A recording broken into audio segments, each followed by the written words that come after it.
Hello, I'm Joe Santangelo, and welcome. This is another edition of the Profile series, and our guest today is Lois André. She's the Executive Director of the Dennis Chamber of Commerce. Lois has been on Cape Cod for a number of years, previously worked at the Cape Cod Community College in workforce development, and came here originally with the United Way, which is the nonprofit organization which provides funds to other nonprofits. Yes. Welcome. Good to be here. Thank you, Joe. We're talking about Chambers of Commerce, which are sort of an American institution. They've been around longer than you and I, and there's about 4,000 of them across the country. Yes. And they're generally well recognized as supporting the community and providing information and things to do for both residents and visitors, and of course, promoting the business community. What's your observation being relatively new in the position at the Dennis Chamber? A couple of observations. One is that they can be extremely effective, and we're making sure that we continue to be effective. And the relationships between business, government, and the residents really need, and in our case, also our guests, the tourists coming here on the Cape. They're an important entity. I mean, just even in the office, our office over on 28 and Swan River. We have a lot of people come in asking for information. Where can I find? What can I do? And that's a real service that we need to offer. And for the businesses, we need to be able to help them put their best foot forward. And whether it's in the office or however it might be, just to make sure that people know that Dennis is a good place to come, that the Cape is a great place to come. I mean, you know, Dennis has it all. Come on. We've got the best beaches on both sides. We have some great entertainment in this area, and we have some really strong businesses that are working to make sure this is a great place to be. But chambers in the fabric of a community really need to be the voice for the business community. Not that the business community does a great job on their own, but a collective voice to say what's good for this area and good for our business. And you know, the Cape has a really good relationship and an interesting relationship because we have a really strong Cape Cod chamber, and then each of the towns has their chambers to make sure that as you drill down into a community that you can actually find out more about the community. And it's something that I hope that we can continue to build on, because the Cape Cod Chamber can also do a lot with advertising from a tourism standpoint for this area, and offer some cohesiveness when it comes to the blue economy and other things that are on the Cape. That Dennis also needs to make sure that we recognize issues with the blue economy, and then also the importance of tourism and year-round business.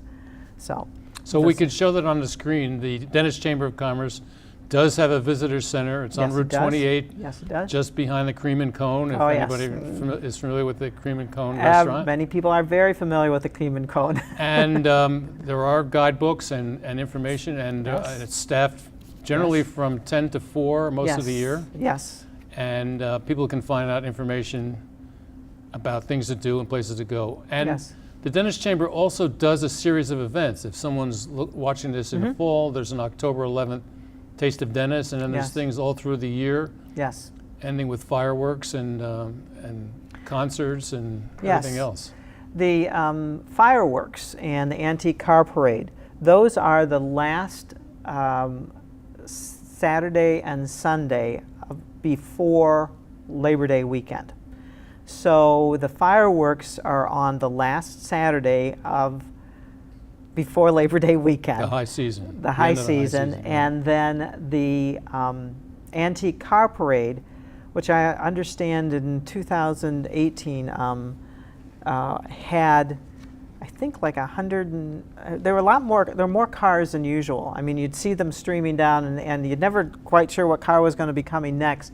but some really interesting vehicles, because I was watching, I'm going, okay, someone's had that one for a while. Right. People have old cars stored in their garages on the Yes. Cape, and if you don't take them out in the snow, they're going to last 100 years. That's it. Cars were, when did the Model T Ford come around? But anyway, there are some cars that might be that old, but usually not in our No. parade. We're looking more probably, you see some that may be from the 30s and 40s. Right. You see a lot from the 50s when you saw the big fins and Right, the whatever. muscle cars, right. Yeah. And then you see the muscle cars in the 60s and 70s. So the interesting thing about Dennis is it's, first of all, it goes from the north side Yes. of the Cape completely to the south side. Yes. And there's something like 20 beaches Yep. split between Cape Cod Bay and Nantucket Sound. Yeah, I'm just looking at, because all the beaches are listed here. There are probably about 20. I mean, they're the ones that on the bay and of course on the Sound, and the larger ones are at least, looking at least 10 good of size, and then you also have some beaches in some of the rivers and ponds area too. So there's a lot that you can do. There's a wide variety of restaurants and other amenities. We have the oldest equity Actors Theater, summer stock theater in the Yes. country, Yes, we in the do. Dennis Playhouse on, Yep. on 6A. And we have some traditional hotels like the Lighthouse Inn on Nantucket Sound, which Yep. is sort of 1950ish with the oak paneled rooms, but also modern amenities. Yes. And yes. everything in between. We do, and it's so if you're looking to find things or looking to go shopping, you have a lot of shops in the Patriot Square, and then you also have a lot of different areas that places where you can just find things, whether it's artists or whether it's who knows what it might be that you're looking for. And like most Cape towns, there's it's about 15,000 year-round population, but it doubles and triples in the summertime. There's a large number of seasonal homes, summer only, and then there's a large number, which is relatively new development, of second homes. People Yes. come down here on Thursday nights and shoot back up to the Right, Boston area or right. Connecticut or wherever on Right. Monday morning. Right, or else if depending on how strong their Wi-Fi is, they're working from home a lot working from the Cape a lot during the summer. And then, sign into their office and whatever, because Right, you can work from anywhere. that's right. And, I think that the town of Dennis has been working hard to make sure it's pretty well wired from that respect, making sure you can get things done from wherever you might be. I know that our office is also a Wi-Fi hotspot too on that one. So someone could actually be in the parking lot and use it, or you have to come in? You have to actually be in the parking Right. lot Oh. and signing in. So anyway, the Dennis being typical, it also has a number of libraries. It's got Yes. a almost world-class museum and adjacent to the Dennis Playhouse. Yes. And an old historic movie theater. Yes. There's plenty to do here, and it's really an all-American town. It is, and I think, here we go. It even says this on one of the T-shirts here. What can we say? All-American town of Dennis. This is from the fireworks of 2017, and it was on West Dennis Beach, one of our large beaches that everyone just seems to love and enjoy. But yes, the all-American town of Dennis on that. I think the other thing that the other day, one of our members came in. We were talking about it, and I said, well, what would you want to see coming out of the chamber? Just trying to get an idea as to what he thinks would be important. And he said, I think it's really important that we talk about the recreational opportunities in the town of Dennis. Whether it's someone, with the bike trail, whether it's a situation on the hiking, whether they're the kayaking, and we have those things. I mean, we have kayaks. We have areas that people can put their kayaks in, whether they're going to be going up Bass River or up around, the Swan River to Swan Pond. Actually, I'm not quite sure how. Actually, they are pretty navigable, those areas. And just thinking in terms of things to do, and there's golf. I'm not sure, you probably know this, I don't at the moment, but I'm going to learn it from you probably right now. How many public golf courses do we have in Dennis? There are two that I know of, Okay. the Highlands and the Dennis Pines. Yes, and so those are places that people can go that they can go and play golf Right. on that one. You mentioned biking. I should have thought of that myself. It is extremely popular to bike along the old rail trail where Yes. there once was a train that came through Yes. here in the late 1800s. Yes. Now you can now rent a bike in Dennis at 134 Yep. and other locations at Route 134 and take it all the way to Wellfleet if you're that that Yes. athletic. Yes, you can, and that and soon to be finished a little bit further up, so they can Eventually actually be to able Hyannis. right. So they're working on that, and I think we'll all be excited when that is able to come about, because it's they have people that come in and say, okay, so you need to put in where? And I said, well, still basically around the 134 area, but hopefully soon that all the bridges will be open all the way through. So what about the trends? It seems that the summers have been very busy on the Cape, and Dennis in particular. The occupancy rates in the hotels and motels is 80 or 90%. We seem to be doing pretty well in the summertime. What about extending that through the fall and even the winter? I know that the tourism committee of the town's charge, and I'm sure I might be corrected on this one, is, and I think it's Kathy DeMeyer, is the chair of that committee, and she's one of our board members, that the charge to the tourism committee is to increase tourism in the shoulder season.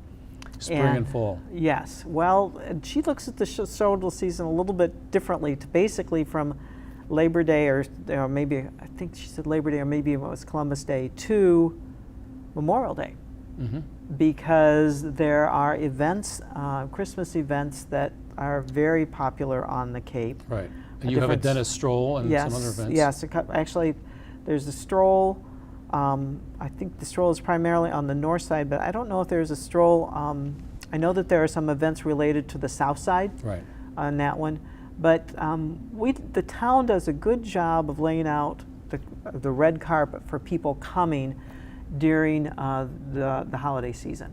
And what better place even to be around the holidays than on Cape Cod? Right. I mean, we all talk about the great holidays, the time in the summer, but it's just a very warm, pleasant place to be. Not warm as to temperature, but warm by way of hospitality to be in those cooler months when you're looking at November, December. And I'm not so sure that you can technically say that we can always play golf all year round. Correct. Although people claim that. They claim that. And if they feel like it, and 3 foot, sometimes when it snows on the Cape, they can do it. Good for them. I'm glad to hear it. It's on that. Well, you mentioned the warmth and hospitality. It recalls the song by Patti Page, "The Old Cape Cod," where Yes. it was charming and rustic, and a lot of Christmas trees are up, and a lot of lights and things like that. Right. Many of those things are still alive and well on Cape Cod. They are, and there's wonderful community groups and religious organizations that make sure that those things still happen, and chambers of commerce making sure that they happen. The other thing too that is we're good for is, we're a wedding destination site, and that brings a lot of, many places on the Cape are, and particularly Dennis, that brings a lot of people in that are looking for great celebrations, whether they're coming as a result of the fact that they might have grown up here, or that their grandparents are here, that they just have a really great memory of the Cape at a particular time, and they want to be here for their special times, for their weddings, and we certainly have some great places that they can be for those events. And we're finding that it's extremely important that they book far ahead on the wedding We're talking with Lois André, who's the Executive Director of the Dentist Chamber, and we can put up the contact information. Your website is www.dentist. Chamber.com. And there's information can be gathered on the website and some beautiful photography. Yes. As we were saying, the Cape is certainly a beautiful place. There is one thing that I would, and for those listening, that it's important is that we do a listing of events every Friday that goes out in constant contact of events within and around the dentist community. And it's, our members are looking to get those events out so that people know where they might be able to go. There's a special event at the Cape Museum of Art, or at what might be playing at the Playhouse, not so much this time of year, but other times of year. And events coming up, like in our own case, the things we do with the Taste of Dentist. But let us know what they are, and we'll try to put it out there. So if someone goes to your website, they can sign up for a weekly newsletter? Yes, they can. So you can get a blurb every Friday. It comes out usually Friday mornings, Friday afternoons. Every Friday you get a blurb of what's happening in dentists over the weekend and the coming week. Yes. Or else if maybe some changes in businesses, those kinds of things too. Or we may be even doing a link to a newsletter that may be sitting with another company on that. You mentioned weddings, but I've also seen a lot of people doing family reunions at places like the Lighthouse Inn. They take 2 or 3 rooms and have a whole group, and even rent a couple of cottages and do the same thing. Yes, yes. People are looking to come and just spend some good time with family. And I think the other thing that's important too is with chambers is that we also have a very active year-round population and active businesses, in that the hospitality drives, really works on driving the economy here.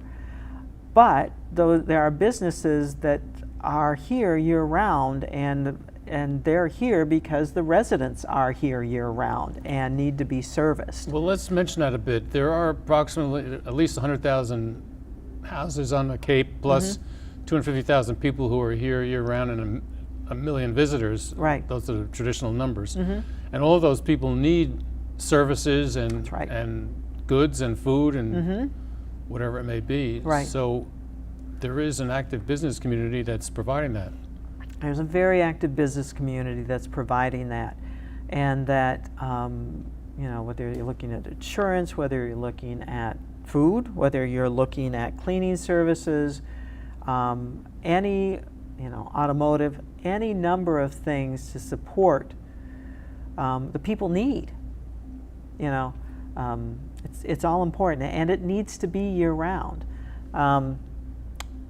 In that, I don't stop buying food when the summer's over, or needing service for my car, or insurance, or home maintenance or education for children, and education for adults, or retraining, whatever it might be. Those things are needed year-round, and obviously health services are needed year-round. And from a financial point of view, we need a business community to help carry some of the tax burden, so it shouldn't all be on the residents and the homeowners. Typical town on the Cape has about 10%, the tax base is about 10% commercial and about 90% residential. So it's important that we keep the business community alive and well. And in addition to, and I don't know what the ratios are for dentists, although I should, but I don't know at the moment, so I'll have to work on that one.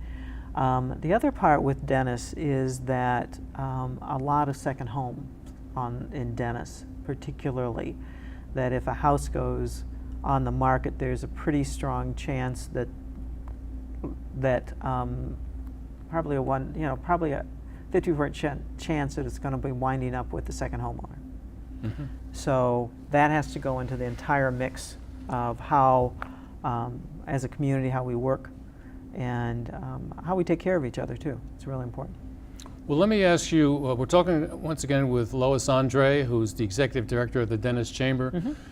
What's the relationship between the Cape Cod Chamber and the 15 town chambers? Is the Cape Chamber trying to bring people here, and then once they get here, you're giving them things to do or pointing them in the right direction, or is it more complex than that? I am not sure if it's more complex than that. Before I started in this job, I sat with Wendy North Cross From the Cape Cod Chamber. From the Cape Cod Chamber, and was looking to sort that relationship out because I said, I'm really not quite sure how this works. And she talked about from the economic development standpoint and the tourism, getting people here and making sure that it works, and then really promoting our own communities, the own businesses in our communities. And the other part is that we are not, we are separate organizations that we don't have overlapping boards, although on the Cape Cod Chamber of Commerce board, I believe that there is, and I'm sure Wendy will correct me if I'm wrong on that there is an executive director from a chamber on that board, a representative. And then the local chambers, we meet, I believe it's quarterly.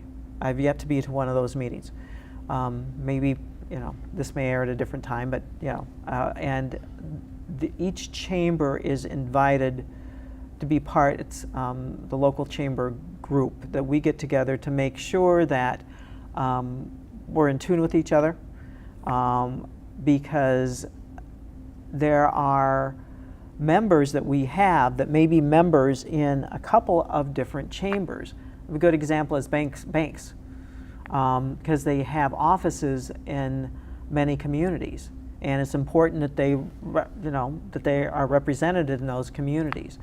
And then in addition to that, you have, for example, Cape Cod Healthcare. They have offices in many communities.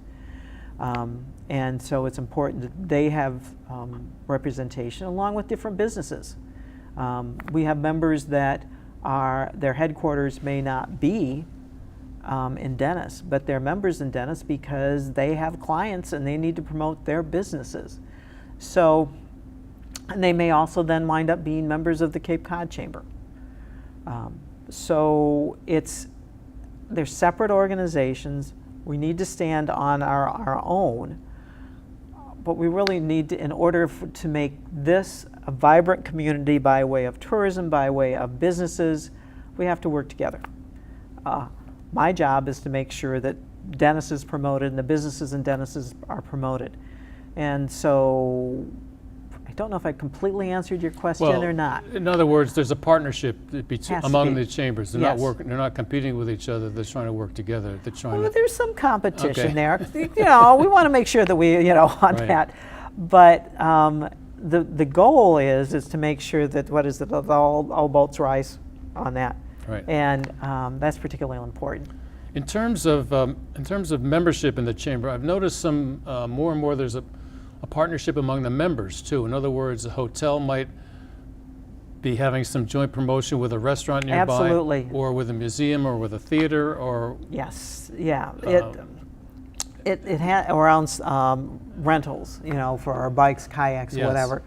They have to have those because people will walk in, whether they're walking into a restaurant or whether they're walking into an accommodations place. They say, "What can we do? Where's a good place to go?"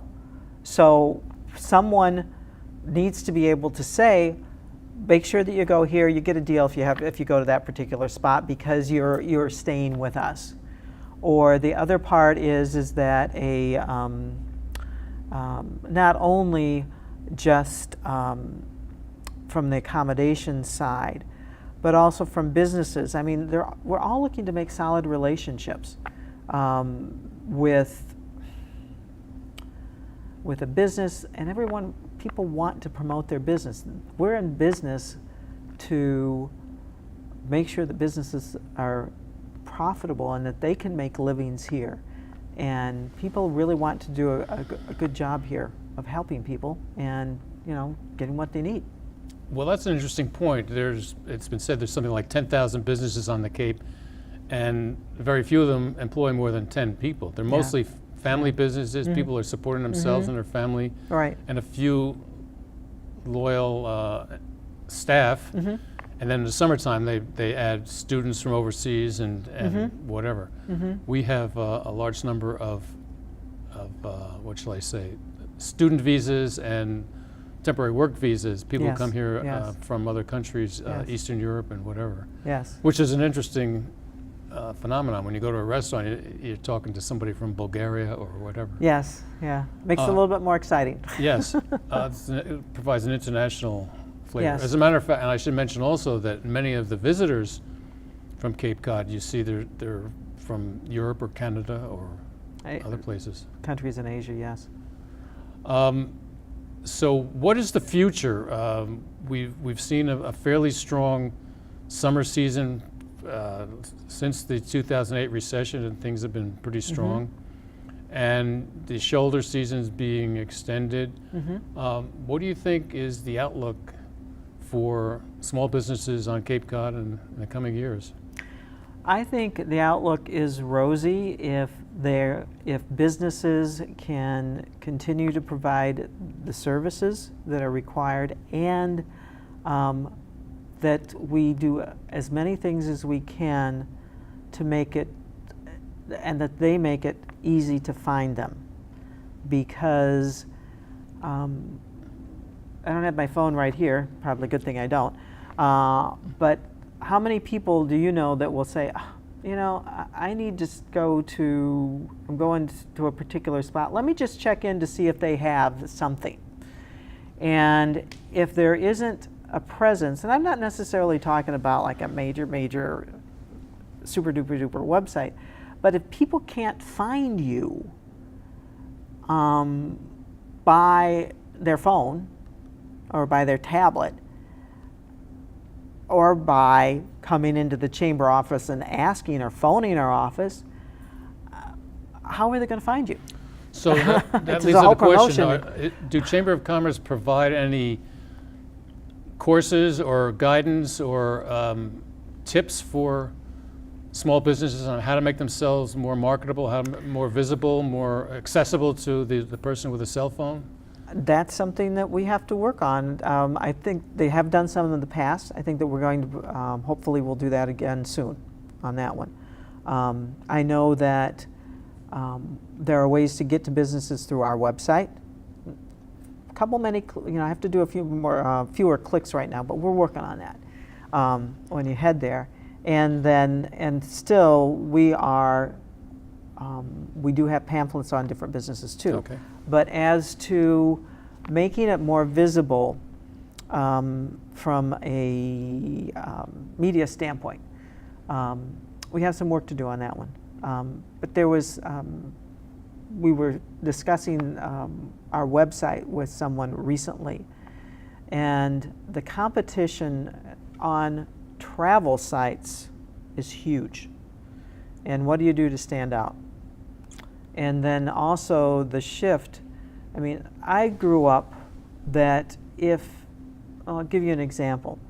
If I need to order flowers for someone and they're in another community, when I grew up, I would call the chamber in that community and I'd say, where's a good place for me to get some flowers from? Who's one of your members? And then I would ship them, whether it was a situation with a funeral service or someone that I just need to send.